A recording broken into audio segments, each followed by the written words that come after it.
자, 하나님 말씀 욥기 36장 17절부터 26절까지 제가 봉독합니다.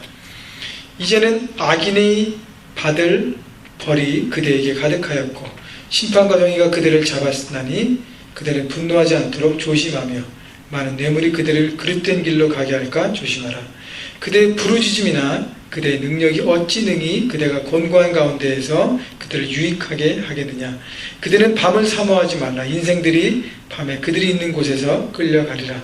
삶과 악으로 치우치지 말라. 그대가 환난보다 이것을 택하였느니라. 하나님의 그의 권능으로 높이 계시나니 누가 그같이 그 교훈을 베풀겠느냐. 누가 그를 위하여 그의 길을 정하였느냐. 누가 말하기를 주께서 불의를 행하셨나이다 할 수 있으랴. 그대는 하나님께서 하신 일을 기억하고 높이라. 잊지 말지니라.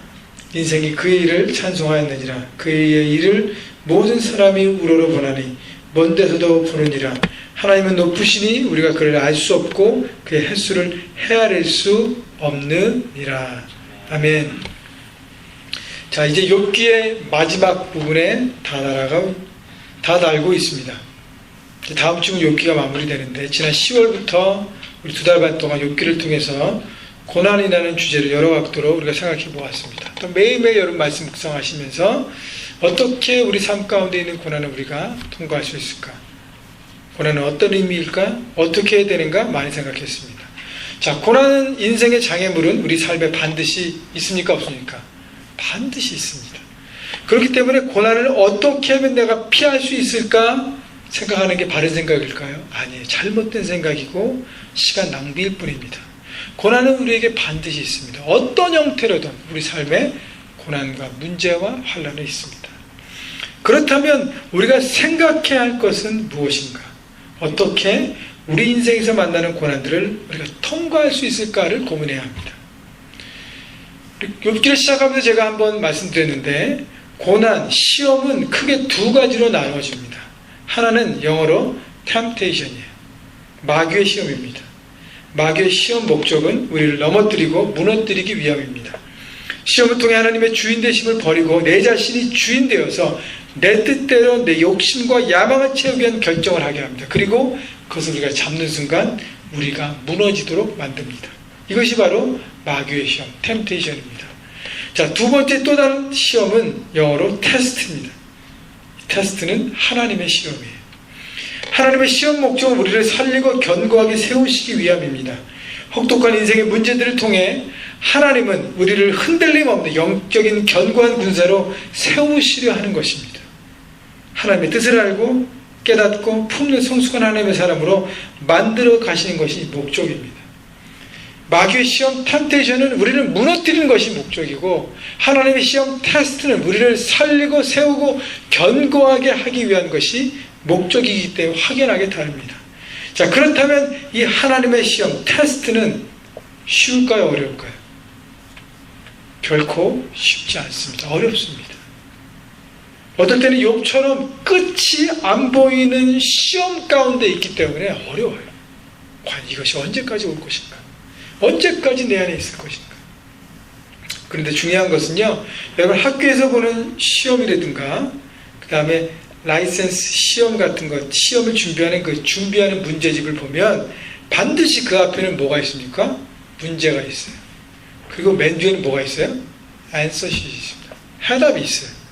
모든 문제에는 뭐가 딸려온다? 해답이 딸려온다는 거예요. 마찬가지로 우리가 만나는 문제들 반드시 풀어지고 해결된다는 것입니다. 그 시간이 얼마 걸리는지는 잘 모르겠지만 해결은 된다는 것입니다. 그렇기 위해서 중요한 것은 그 고난에 대한 우리 태도가 중요하다는 것이죠. 바른 태도는 문제를 풀어가는 키, 열쇠가 되기 때문입니다. 자, 오늘 본문에서 엘리후는 욥에게 계속되는 고난 속에서 하나님에 대한 바른 태도를 가져야 함을 강조하고 있습니다. 고난 속에서 우리가 올바른 태도를 취하고 잘못된 태도를 버릴 때 이 고난을 넉넉하게 통과한다는 것입니다. 그렇다면 고난 속에서 우리가 버려야 할 태도는 무엇입니까? 그리고 취해야 될 태도는 무엇입니까? 오늘 생각해 보려고 합니다. 여러분들 인생에서 만나는 여러 가지 시험 속에서 바른 태도를 취하고 잘못된 태도를 버림으로 시험을 넉넉히 통과하고 견고한 하나님의 사람들로 서 가시기를 주님의 이름으로 축원합니다.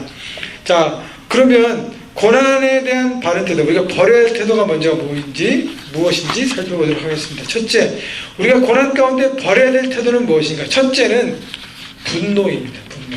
오늘 본문 17절, 18절 보겠습니다. 이제는 악인의 받을 벌이 그대에게 가득하였고 심판과 정의가 그대를 잡았나니 그대는 분노하지 않도록 조심하며 많은 뇌물이 그대를 그릇된 길로 가게 할까 조심하라. 18절 상반절에 뭐라고 나옵니까? 그대는 분노하지 않도록 조심하며. 고난 속에서 뭐 하지 말라고요? 화내지 말라는, 분노하지 말라는 것입니다.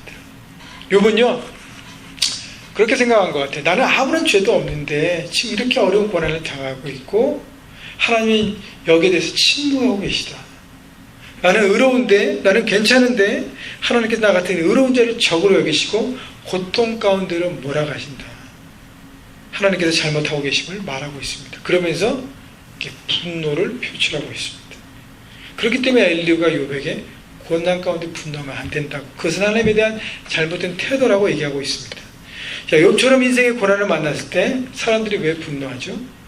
내 기준으로만 생각하기 때문이에요.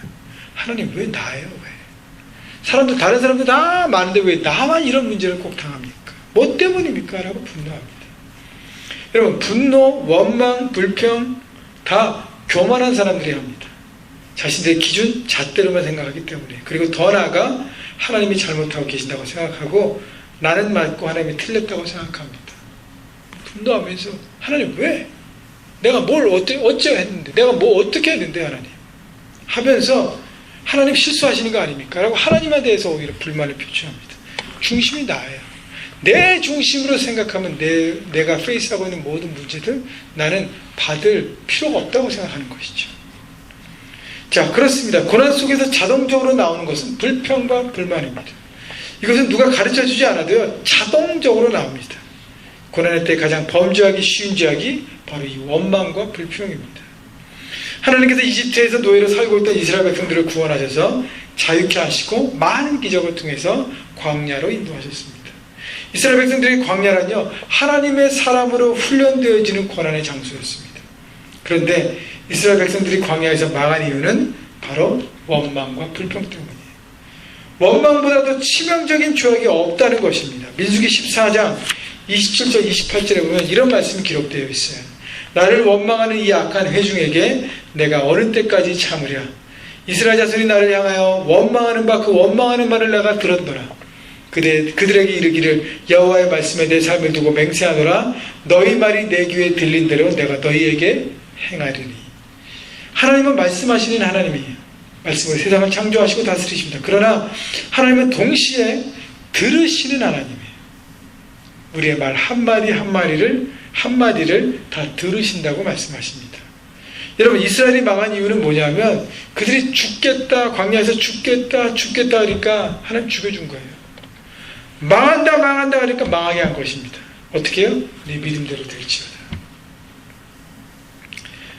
그들이요 하나님 앞에 나는 원망하고 왜 우리를 애굽에서 끌어내서 여기서 죽도록 고생시키, 차라리 애굽에 있을 때가 낫지 하면서 그냥 불평 계속 하기 때문에 결국은 광야에서 1세대가 다 땅에 묻혀버렸습니다. 여러분, 그렇기 때문에 아무리 힘든 상황이 와도 입술에 범죄를 짓지 마시라 합니다. 고난의 때에 입술에 파수꾼을 세우고 그 고난을 주신 하나님의 뜻을 찾아야 해요. 욥도 처음에는요 고난 속에서 분노하지 않았어요. 욥기 1장 22절에 보면 욥이 이렇게 고백합니다. 이 모든 일에 욥이 범죄하지 아니하고 하나님을 향하여 어리석게 원망하지 아니하니라. 하루아침에 모든 것을 잃어버린 욥이 하나님을 향하여 원망은 어리석은 것이라고 얘기했어요. 그래서 원망하지 않았습니다. 물론 계속적으로 지당하면서 인내하지 못하고 나중에는 불평 좀 했지만 처음부터 불평한 것이 아니에요. 원망하지 않았습니다. 여러분, 마귀가 노리는 것은 분노, 원망이에요. 마귀의 목표는 우리가 하나님을 원망하고 내 자신의 삶을 포기하기 원합니다. 시편 13편에 보면 다윗이 고백하는 내용이 나옵니다. 자신에게 찾아온 고통의 환경, 즉 장인 어른 된 사울 왕이 집요하게 사위 다윗을 질투합니다. 여러분, 지금으로 말하면요, 한 왕궁에서 사니까 지금으로 말하면 한 집안, 한 직장에 있는 윗어른이, 가족이 계획적으로 나를 질투해서 매 순간마다 나를 모함한다고 생각해 보십시다. 나를 대적하고. 심지어는요, 다윗이 저기 있는데 어떻게 해요? 사울 왕이 창을 2번이나 던졌어요. 어떻게 하려고요? 다윗을 죽이려고. 그리고 누군가 내게 나를 죽이려고 계속 따라다닌다고 생각해 보십시오. 그 인생이겠습니까? 얼마나 피곤하고 얼마나 살만나지 않겠습니까? 눈을 뜨면 그 사람이 내 앞에 나타나서 나를 어떻게 하면 죽이고 넘어뜨리려고 하고 있어요. 그래서 결국 어떻게 해요? 다윗이 도망자로 살아갑니다. 오랜 시간도 사울 왕이 죽을 때까지 수년간을 도망자로 살아갑니다.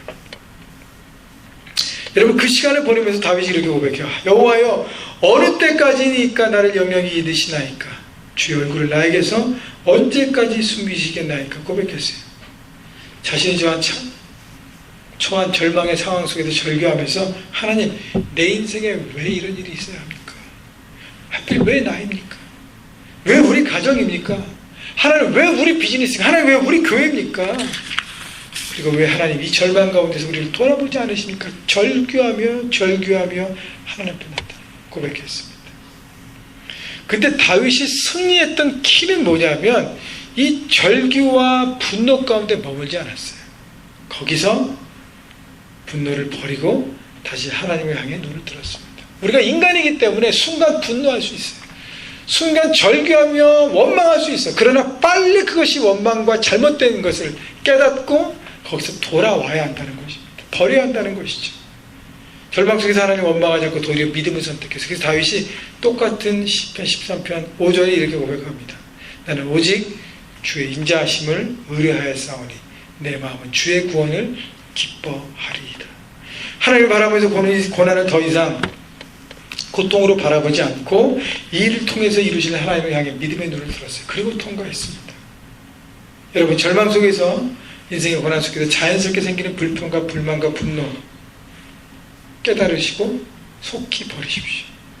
빨리 내 중심에서 하나님 중심으로 마음을 옮기십시오. 그렇게 해야 하나님의 마음을 품고 고난을 통과하게 돼서 견고한 하나님의 사람을 살게 될 것입니다. 여러분, 고난 가운데, 인생의 여러 가지 문제들 가운데, 불평과 분노 가운데 여러분 자신을 죽이지 마시고 믿음으로 하나님을 바라보셔서 고난을 통과하셔서 견고한 하나님의 사람으로 서시기를 주님의 이름으로 축원합니다. 두 번째, 우리가 버려야 될 고난 가운데 바른 태도는 우리의 잔머리입니다. 18절 볼까요? 그대는 분노하지 않도록 조심하며 많은 뇌물이 그대를 그릇된 길로 가게 할까 조심하라. 18절 하반절에 많은 뇌물이 그대를 그릇된 길로 가게 할까 조심하라. 이게 뭔 얘기예요? 네가 갖고 있는 돈으로 뇌물을 써서 이 문제를 풀어가려고 하지 마라. 그게 너에게 아무 유익이 되지 않는다. 오히려 그렇게 하지 않도록 조심하라는 것입니다. 19절 계속 봅니다. 그대의 부르짖음이나 그대의 능력이 어찌 능히 그대가 곤고한 가운데에서 그대를 유익하게 하겠느냐. 19절 보면 그대의 능력이라는 것은 재정적인 능력, 지식의 능력, 관계의 능력, 내가 갖고 있는 할 수 있는 것들이죠. 내가 할 수 있는 나의 능력, 그 능력이 어찌 그대가 곤고한 가운데, 고난 가운데 그대를 유익하게 하겠느냐. 내 능력으로 문제를 풀어보려고 막 노력하는 그것이 헛되다는 거예요. 고난을 주신 분이 하나님이라면 어떻게 해요? 거기서 그 고난을 맞이해야 합니다. 받아들여야 합니다. 내가 버티는 순간 어떻게 해요? 결국 누가 상합니까? 내가 상하게 되어 있어요. 그리고 또 다른 고난이 준비되어 있습니다. 결국은 나는 그걸 통과해야 돼요. 그렇기 때문에 그것을 받아들이라는 것입니다. 어떻게 하면 요리 피할까 저리 피할까 계속 잔머리 굴리면서 이것저것 하지 말라는 것입니다. 그것이 내 삶에 전혀 도움이 안 된다고 하나님께서 말씀하십니다. 여러분, 인간은 힘든 상황이 오면 어리석은 행동을 하기 쉽습니다. 고난과 절망의 시간에 자신을 돌아보고 하나님의 뜻을 발견하며 성실하게 이 난관을 통과하라는 것입니다. 그런데 자신의 힘으로 어떻게 하든 이 상황을 피하기 이리저리 머리 굴려 빠져나 구멍만 찾는 것이 잘못된 삶의 선택인 것을 얘기하고 있는 것입니다. 여러분, 통일 왕국이었던 이스라엘이 남과 북으로 나눠지고 북은 아수르를 통해서 그리고 남은 바벨론을 통해서 차례대로 멸망합니다. 특히 바벨론은 남유다 백성들을 포로로 삼아서 바벨론으로 데려옵니다. 여러분, 유다 백성들이 무엇 때문에 바벨론 포로가 됐죠? 그들의 뿌리 깊은 죄악 때문이에요. 하나님을 섬기면 하나님 말씀대로 해야 하니까 너무 힘들고 어렵고 귀찮은 게 많으니까 하나님보다는 자신이 쉽게 핸들할 수 있는 우상에게 절하며 살았습니다. 왜냐하면 우상은 우리에게 뭐 이렇게 하라 저렇게 하라 아무런 티칭 가이드가 안 줘요. 그냥 우상은 내가 원하는 대로 다 서포트 해줘요. 뭐만 주면? 복채만 잘 내면. 그렇기 때문에 내 마음대로 하고 싶어하는 우상에게 절하기 시작했습니다. 그리고 하나님을 떠났어요. 결국 그래서 멸망했습니다. 그들의 마음에는 나를 귀찮게 하는 하나님보다 내 마음대로 살게 하는 우상이 좋아하면서 자신의 부를 육심을 채우는 삶을 살았습니다. 하나님은요, 사랑하시기 때문에 바벨론이라는 채찍을 들어 유다 백성을 치셨습니다. 그리고 바벨론이라는 고난의 현장으로 이스라엘 백성들을 옮겨가셨습니다. 고난 속에서, 하나님의 시험 속에서 어떻게 해요? 정신을 차리라는 것이죠. 하나님의 백성으로 살아가라는 것입니다. 자, 바벨론으로 와서 하나님의 강한 시험, 고난을 통해 새롭게 변할 생각을 해야 되는데 이스라엘 백성들은 바벨론에 가서 어떻게 해요? 옛 습관을 버리지 못했어요. 거기서 또 머리 굴립니다. 어떻게 하면 이 포로 생활을 빨리 끝낼 수 있을까? 이 사람 저 사람 찾아가면서 이 문제를 풀어가려고 합니다. 여러분, 바벨론 포로는 누가 옮겼어요? 하나님이 옮겼습니다. 그러면 하나님의 시험의 때가 끝나면 다시 이스라엘로 귀환할 것입니다. 근데 그거를 기다리지 못하고 어떻게 하면 빨리 이 포로 생활을 벗어나, 이 고난의 시험의 시간을 빨리 벗어날까? 그냥 막 머리를 굴린 거예요. 그래서 거짓 예언자들, 점쟁이들, 주술자들을 찾아다니면서 어떻게 빨리 벗어날 수 있을까? 종종거리면서 살았습니다. 그래서 하나님은요, 예레미야 선지자를 통해서 예레미야 29장 8절에 이렇게 얘기합니다. 거짓 선지자, 복술, 점쟁이를 찾지 말라고요. 그들은 9절에 다 거짓 예언자들이라고 얘기했습니다. 여러분, 사람들이 왜 점쟁이, 거짓 예언자들을 찾아가죠? 아까도 얘기했지만 자기가 듣고 싶은 말을 듣기 위해서요. 점쟁이, 무당, 거짓 예언자들이 돈만 주면요, 사람이 원하는 것을 어떻게 하든 하게 합니다. 신의 뜻에는 아무 관심이 없어요. 몇 년 전에 한국의 SBS에서 방영한 한국 최초의 서양식 병원 제중원이라는 드라마를 한 적이 있습니다. 거기에 보면요, 그 주인공이 천민일 때, 백정일 때 어머니가 결핵에 걸리셔서 죽어갑니다. 이 아들은 한약으로 어떻게 이 어머니를 낫게 할까? 아니면 본인이 봤던 서양 의학, 의술을 보고 내 어머니가 저렇게 하면 고칠 수 있겠다 막 여러 분주하게 찾아갑니다. 근데요, 이 아버지는요, 그렇게 하면 안 되고 무당을 불러와서 구술하면 이게 나을 수 있다고 옛날 방식을 고집합니다. 근데 그 집에 온 무당이요, 이 집에 온갖 잡귀가 있다고 하면서 구출 푸닥거리를 해야 한다고 하면서 뭘 요구하냐면 거액을 요구합니다. 이 정도 돈을 내면 내가 구출할 수 있겠다. 돈만 주면 원하는 대로 하는 것이 바로 악한 영의 지배를 받는 무당과 복술자와 거짓 예언자들입니다. 이것이 바로 거짓 예언자들의 행동이에요. 그렇기 때문에 고난의 때 우리의 뭘 내려야 한대요? 잔머리를 내려야 합니다.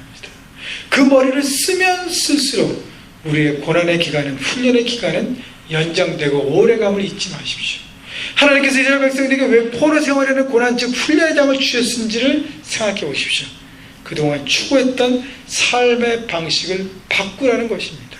내 중심에서, 하나님 중심으로 아무것도 없는 이 황량한 포로 생활에서 하나님만 믿음으로 바라보고 살아고 가르치고 있는 것입니다. 여러분, 고통과 절망의 때, 삶의 문제들을 만날 때 내 머리로, 내 방법으로 어떻게 해보려는 시도만을 갖고 살아가는 것은 내려놓으십시오. 고난이라면, 하나님 주신 훈련이라면 믿음으로 받아들이시기 바랍니다. 그래야 하나님의 뜻을 바라보고 통과해서 하나님이 원하시고 기대하시는 그 하나님의 모습으로 여러분이 서가게 될 것입니다. 뭘 통해서요? 시험을 통해서. 여러분, 그래서 여러분의 머리로 모든 걸 해결하지 않고 하나님의 뜻을 받아들이고 온전하게 훈련 가운데 통과해서 견고한 하나님의 사람으로 서가시는 여러분 모두가 되시기를 주님의 이름으로 축원합니다. 마지막 세 번째는요, 우리가 버려야 될 세 번째 태도는 어두움입니다. 20절 볼까요? 그대는 밤을 사모하지 말라. 인생들이 밤에 그들이 있는 곳에서 끌려가리라. 엘리후와 유백에 충고하면서 밤을 사모하지 말라고 합니다. 그러면 어둠에 끌려간다고 얘기합니다. 어둠은 뭐예요? 세상의 방법이에요. 마귀의 방법입니다. 거짓과 속임수로 어떻게 헤쳐갈까 방법만을 찾는 것은 묵상하지 말라는 것이죠. 어둠을 묵상하면 우리 삶에 어둠이 찾아온다는 것입니다. 그리고 21절 보십시오. 삼가 악으로 치우치지 말라. 그대가 환난보다 이것을 택하였느니라. 자, 어둠을 선택하면 죄악을 선택하게 돼. 죄악은 결국 어떻게 우리를 망치게 된다는 것이죠. 고난은 내 선택으로 오는 것이 아닐 수 있어요. 여러분, 고난은요, 내가 선택했다고 오는 것이 아닙니다. 그러나 고난 가운데 있는 내 삶의 태도는 누가 선택합니까? 바로 나의 선택에 따라 달려있어요. 그 선택이 악이 되어서는 안 된다고 강조하는 것이죠. 여러분, 처음부터 악을 선택하는 사람 없어. 좀 견디다가 안 되면 에이, 될 대로 돼. 막 살게 됩니다. 그러면서 마귀의 덫을 붙잡습니다. 이것이 올무가 되어서 계속 어둠 속 깊은 곳으로 가게 됩니다. 이런 어두운 거짓을 버리고 선택할 것이 뭐냐면 바로 의라는 것입니다. 10편 34편 13절 14절 15절에 보면 다윗이 고백하기를 하나님은 의를 선택하는 삶을 지켜보신다고 말씀하십니다. 제가 한번 읽어볼게요. 내 혀를 악에서 금하며 내 입술을 거짓말에서 금할지어다. 악을 버리고 선을 행하며 화평을 찾아 따를지어다. 여호와의 눈은 의인을 향하시고 그의 귀는 그들의 부르짖음에 기울이시는도다. 자, 하나님의 눈과 하나님의 귀는 어디에 있다고요? 하나님의 의를 선택하는 삶, 그 인생, 그 가정, 그 일터, 그 비즈니스, 그 교회 가운데 하나님의 눈이 있다는 것이에요. 악을 선택하는 사람들은 하나님이 네가 알아서 해. 네 멋대로 하려는 거고. 여러분, 악을 선택한다는 것은 내가 주인 돼서 내가 원하는 삶을 살겠다는 거예요. 그게 하나님 앞에서의 악이에요. 세상의 삶의 기준, 세상의 기준으로서의 선과 악이 아니라 하나님의 기준에서 악은 하나님을 주인으로 선택하지 않고 내 멋대로 내 생각대로 하는 모든 결정이 악인 것입니다.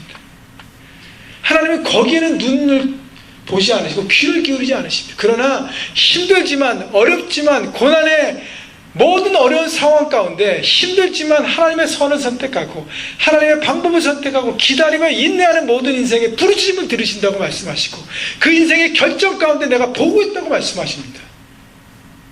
왜 보고 계세요? 그 가운데 흔들릴 때 붙들어주기 위해서요. 다시 말하면 고난 극복의 비결은 항상 의로움을 선택하는 것입니다. 첫 번째 포인트에 언급했던 것처럼 고난받을 때 인간은 분노합니다. 왜요? 다른 사람과 비교해요. 왜 하나님 왜 나한테만 이런 문제를 주십니까? Why me? 그러잖아요. Why me? 그러면서 다른 사람은 없고 나한테만 이 고난이 있고 이 어려움이 있는 것을 생각하고 불평하고 분반하지 않습니까? 근데 우리 인생 돌아보십시오. 여러분 여기 있는 사람 다 돌아보십시오. 문제 없는 인생은 없습니다. 다 여러분이 모르는 한 가지 두 가지 문제를 안고 살아갑니다. 아픔 없는 인생은 없어요. 그때 그릇된 길을 선택하지 말라는 것이 그릇된 길은 세상의 방법이라는 것입니다. 여러분 흔히 고난을 터널로 비교합니다. 터널을 통과하기 위해서 어떻게 돼요? 계속 전진해야 합니다. 여러분 터널을 통과하는 고난의 시험을 통과하기 위해서는 그 자리에 가만히 있으면 통과할 수 없습니다. 어떻게 해요? 엑싯을 향해서 나아가야 돼요. 매일매일 성실한 걸음으로 한 걸음 한 걸음 내딜 때 고난을 통과하게 되어 있습니다. 다윗은 도망자의 삶을 살면서 매 순간 하나님과 사람들에게 성실했습니다. 한 걸음 한 걸음 지금 별거 아닌 것 같지만 그 걸음을 계속적으로 걸어갈 때 우리는 고난의 엑싯을 향해서 나가는 것입니다. 다윗이요 얼만큼 고난의 때 최선을 다하고 성실하게 했냐면 아둘람 굴에 하루는 도망갔어요. 자기도 도망자입니다. 사울 왕이요 얼만큼 집요하게 다윗을 쫓아왔냐면 블레셋과 전쟁하다가 다윗이 적이 나타났다 그러면 전쟁을 그만두고요 여기 다윗 잡으러 갔어요. 여러분 부군을 거는 다른 나라와의 전쟁도 포기하고 뭘 잡으러 갔어요? 도망자 다윗을 잡으러 갔습니다. 그만큼 철저하게 다윗을 잡으려고 했고요 온 나라의 광고를 해서 이 다윗을 도와주는 사람은 내가 다 죽일 것이다. 그리고 다윗을 보고하는 사람은 내가 상을 주실 것이다 라고 선포했어요. 그러니까 다윗은 꼼짝없는 거예요. 그래서 아들람 굴로 도망갑니다. 그래서 자기도 도망자잖아요. 그죠? 발각되면 안 되죠. 근데 그 굴에 환난당한 자, 빚진 자, 마음이 원통한 자 이런 사람들이 몇백 명이 모였어요. 다윗이 왔다는 얘기 듣고 자기를 좀 이렇게 걷어달라는 거예요. 여러분, 자기도 지금 밥그릇 못 챙기고 있는데 남을 지금 뭐 할 생각 어떻게 하겠습니까? 근데요, 하나님께서 보내주신 사람인 것을 다윗은 믿었어요. 자기도 힘들지만 자기 없는 걸 가지고, 조금밖에 없는 걸 가지고 나누기 시작했어요. 그들을 섬기고 그들을 격려하고 그들을 세워주고, 나중에 어떻게 됐어요? 그 사람들이 다 다윗 왕국의 리더십이 되었어요. 여러분, 고난과 어려울 때 나를 필요로 하는 사람이 있다면 어렵지만 내 손을 뻗치십시오. 그것이 큰 것이 아니라도 관계없어요. 그냥 성실하게 하나님 마음으로 나한테 작은 것밖에 없지만 그것을 쭉 떼어서 나누고 중보하고 세워주고, 나도 힘든데 뭘 다른 사람을 섬기고 돌봐요? 아니요, 할 수 있어요. 우리 중보기도는 할 수 있잖아요. 그 사람의 위로의 말씀을 할 수 있잖아요. 하고 성실하게 하나님의 뜻 가운데 섬겨갈 때 하나님이 그것 가운데 내 삭제해 있는 그 고난이 아무것도 아닌 모습이 되고 점점 그것을 통과하게 되는 것입니다. 여러분, 그렇기 때문에 힘들어도 하나님 말씀을 묵상하고 그 방법대로 선택해야 합니다. 여러분, 그러기 위해서는 인내해야 돼요. 오늘도 기다리고 성실히 하나님 말씀을 귀 기울이고 그 말씀대로 순종하는 삶을 살아야 합니다. 이것이 느려 보이지만 확실하고 옳은 방법이기 때문인 것입니다. 여러분, 고난의 때 어둠이 아니라, 악이 아니라, 거짓이 아니라 힘들고 어렵지만 하나님의 방법을 선택하고 성실하게 달려감으로 통과하시는 여러분 모두가 되시기를 주님의 이름으로 축원합니다. 자, 버려야 될 세 가지를 말씀드렸고, 이제 취해야 될 한 가지만 더 말씀드리고 말씀을 정리합니다. 고난에 대한 바른 태도, 내가 취해야 될 태도는 뭐냐면 마지막 찬양입니다. 23절 24절 보십시오. 누가 그를 위하여 그의 길을 정하였느냐? 누가 말하기를 주께서 불의를 행하셨나이다 할 수 있으랴? 그들은 하나님께서 하신 일을 기억하고 높이라. 잊지 말지니라. 인생이 그의 일을 찬송하였느니라. 이 사절에 보면 그들은 하나님께서 하신 일을 기억하고 높이라. 우리가 찬양을 통해서 하나님의 일을 기억할 수 있고 하나님의 일을 높일 수 있다는 거예요. 그래서 찬송을 통해서 우리의 모든 고난이 돌파된다는 것입니다. 여러분, 고난의 때 불평과 불만은 누구나 할 수 있어요. 그러나 믿음의 사람이 하는 것이 바로 찬양입니다. 고난을 포함한 이 모든 것에 하나님의 뜻과 섭리와 계획하심을 믿고 바라보는 고백이 바로 찬양입니다. 우리에게는요, 부를 수 있는 노래가 있습니다. 여러분, 지금 고난, 문제, 시험, 내가 이해하지 못한다고 해서 잘못된 것이 아니에요. 지금 나는 이해할 수 없지만 전능하신 하나님의 큰 뜻이 있음을 믿고 하나님의 하나님 되심을 바라보고 높일 때 찬양을 통해서 하나님께서 동행해 주시고 그 모든 것이 풀어지면서 깨달아지고 회복되고 일어나는 것입니다. 아까도 얘기했지만 우리에게 부를 수 있는 노래에서 이것이 바로 찬송입니다. 찬양을 통해서 하나님의 하신 일을 기억하는 것입니다. 나를 구원하셨고 때마다 나를 이끄셨고 그 모든 것 대신 하나님을 찬양하는 것입니다. 오늘 다윗 얘기 많이 했는데 다윗은 이해되지 않는 자신의 상황 속에서 찬송했어요. 10편 34편 1절 2절에 내가 여호와를 항상 송축하며 내 입술로 항상 주를 찬송할지어다. 내 영혼이 여호와를 자랑하리니 곤고한 자들이 이를 듣고 기뻐하리이다. 곤고한 자들이 이를 듣고 기뻐하리이다. 내가 고난 가운데 하나님을 찬양하고 믿음으로 나갔더니 내 찬양을 듣고 어떻게 해요? 내 주변에 눌려있던 모든 사람들이 함께 찬양으로 일어났다는 것입니다. 찬양을 파고먹고 능력이 있다는 것입니다. 다윗이 자신이 처한 절대절명의 위기에 사면이 막힌 답답한 시기에 불평과 불만이 아닌 찬송을 선택했습니다. 여러분, 고난 속에 다윗도요, 하나님 앞에 충분히 불평할 수 있어요. 하나님, 제가 목동으로 잘 이렇게 목자로 살고 있는데 왜 내가 뭐 왕이 된다 그랬어요? 왜 날 왜 불렀어요? 다른 사람 많이 왜 나를 불러가지고 이렇게 죽도록 고생을 시킵니까? 사울 왕 내게 장인어린 내가 최선을 다했는데 아니 어떻게 나한테 이럴 수 있습니까? 나를 죽이려고 그렇게 인간입니까? 그러나 원망을 선택하며 마귀의 도가 됨이 아닌 찬송으로 하나님의 도가 되기를 선택했습니다. 여러분, 찬송하는 사람의 태도는 바로 이것이에요. 지극히 작은 인간이 하나님의 뜻을 어떻게 헤아릴 수 있겠습니까? 주님, 저는 지극히 작은, 연약한, 미력한 인간일 뿐입니다. 모든 것이 합력하여 선을 주시는 하나님을 찬양합니다 라고 고백하는 것입니다. 내가 찬양할 때 내 인생의 주권을 내가 아닌 하나님께 두는 것이, 하나님 다스려 주옵소서, 하나님 이끌어 주옵소서, 순종하며 따르겠습니다. 그렇다면 여러분은 고난 가운데 부를 찬송이 얼마나 있습니까? 시편 137편 4절에 보면 우리가 이방 땅에서 어찌 여호와의 노래를 부를까? 이스라엘 백성들이 바벨론 포로에 잡혀가서 나라를 잃어버린 것이 위기가 아니라 찬송을 잃어버린 것이 위기라고 얘기하고 있습니다. 여러분, 마찬가지로 우리에게 위기는요, 찬송을 불러서 찬양을 해도 아무런 감동이 내게 오지 않을 때, 그때가 위기인 것입니다. 찬양을, 노래를, 찬송을 회복해야 합니다. 찬송을 잃지 않으면 우리는 반드시 승리할 수 있습니다.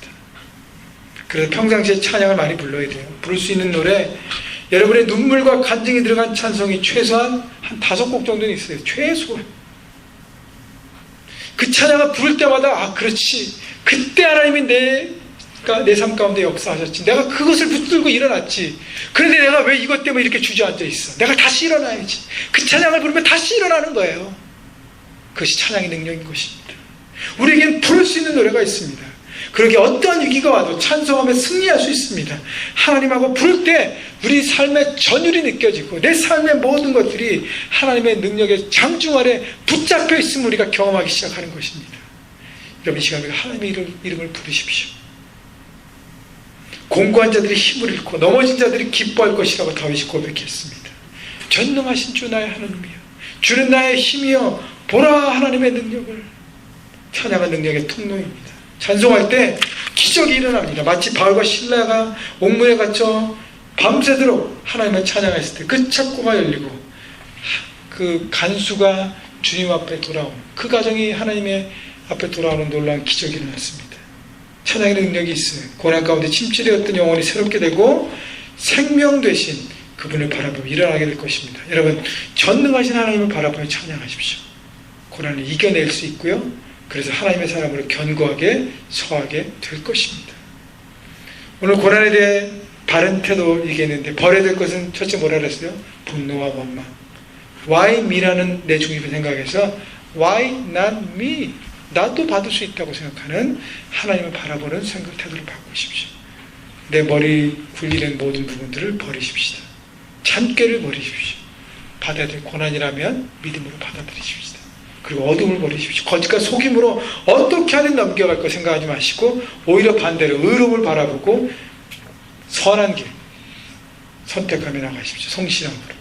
마지막 찬양을 선택하십시오. 불평이 아닌 이 모든 걸 통해 합력과의 선을 실을 하나님을 의지하며 나가십시오. 찬양의 능력을 통해 모든 것을 견디고 승리하여 견고한 하나님의 사람으로 모두 서가시기를 주님의 이름으로 축원합니다. 아멘.